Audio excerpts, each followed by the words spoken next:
যেমন আমি ডাক্তার না, কোন জায়গায় কি ওষুধ দিতে হবে সেটা আমি বুঝবো না, এটা আমার কাজ না। ঠিক আছে, এই জন্য আসসালামু আলাইকুম প্রিয় দর্শক, আশা করি সকলে ভালো আছেন। যে যেখান থেকে আজকের ভিডিওটি দেখতেছেন সবাইকে স্বাগত জানাচ্ছি আমাদের নতুন আরেকটি ভিডিওতে। প্রিয় দর্শক, আজকের বিষয় হচ্ছে আপনারা যারা বাড়ির কাজ করেন মাঝে মাঝে আপনারা নিজেরাই ইঞ্জিনিয়ার হয়ে যান।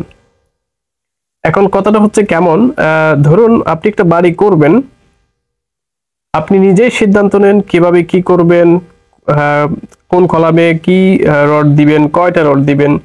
এটা মাঝে মাঝে যেটা আমরা ফলো করি, আপনারা নিজেরাই সেটা সিদ্ধান্ত নেন। তবে এটা অনেক বড় একটা ভুল। কেন বলি, আপনি যখন বাড়ির কাজ করেন, আপনি যদি নিজে ইঞ্জিনিয়ার হয়ে যান, সেক্ষেত্রে ইঞ্জিনিয়ার আর কোনো প্রয়োজন তো নাই। আর তাছাড়া একটা বিষয় হচ্ছে, আপনি যদি ওই বিষয়ে খুব প্রপার জ্ঞান না থাকে, সেক্ষেত্রে যদি এখানে কাজগুলো করেন, সেক্ষেত্রে দেখা যাচ্ছে যে আপনি নিজের পায়ে নিজে কোড়াল মারার মতো হয়ে যাবে। কেন দেখেন, কিছুদিন আগে একটা প্রজেক্ট ভিজিট করলাম। ভিজিট করার পরে দেখলাম ওখানে ইঞ্জিনিয়াররা ডিজাইন করছে, এখন বাড়ির মালিক সেটাকে চেঞ্জ করে ফেলছে।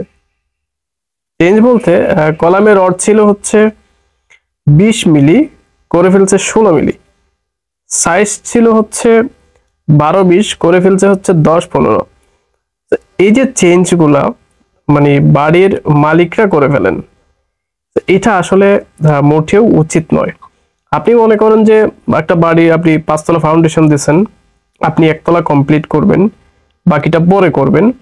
এখন একটা 5 তলা বাড়ি, সেটার কলাম সাইজ দেখে আপনার মনে হবে যেন না অনেক বড় বড় কলাম মনে হচ্ছে, যাক ছোট করে ফেলে 1 তলায় তো করবো, বাকিটা পরে করবো, এইরকম একটা সিদ্ধান্ত আপনারা নেন। তবে আপনাকে মাথায় রাখতে হবে, বাড়িটা কিন্তু 5 তলা আপনি এইবার না করলে পরের বার করবেন, 1 বছর না হলে 2 বছর পরে করবেন। যখন পরবর্তীতে করতে যান, তখন আপনার মাথায় সিদ্ধান্ত নেন যে কি ভাই, আমি তো 5 তলা ফাউন্ডেশন দিয়েছিলাম, ইঞ্জিনিয়ার তো আমাকে ডিজাইন করে দিয়েছিল, বাট আপনি যে চেঞ্জ করে ফেলছেন সেটা আপনার তখন মাথায় থাকে না। তো বলতেছিলাম, যখন আপনারা নিজেরা সিদ্ধান্ত নেন, এটা খুবই ক্ষতিকর।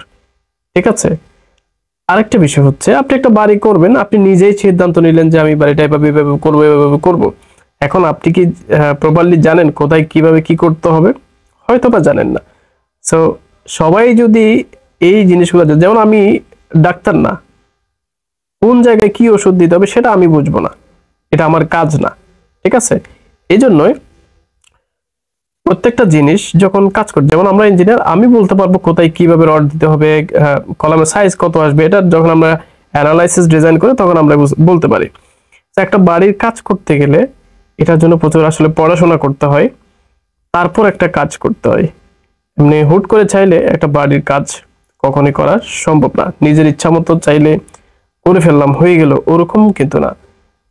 এটা বাড়ির কাজগুলো এমন একটা জিনিস, আপনার এটা তাসের কোনো ঘর নয় যে আজকে বানাইলাম কালকে ভেঙে ফেললাম।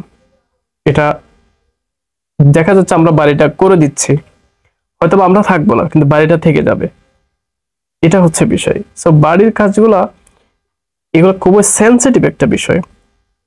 কারণ হচ্ছে ডাক্তার যদি একটা মানুষ মারে, সেক্ষেত্রে ও একজন মারবে, আর একটা ইঞ্জিনিয়ার মারলে কিন্তু একসাথে বেশ কয়েকটা ফ্যামিলিও মারা যেতে পারে। এটার জন্য এই জিনিসটা খুবই সেন্সিটিভ। কাজ করার সময় খুব ভালোভাবে দেখে শুনে করতে হয়।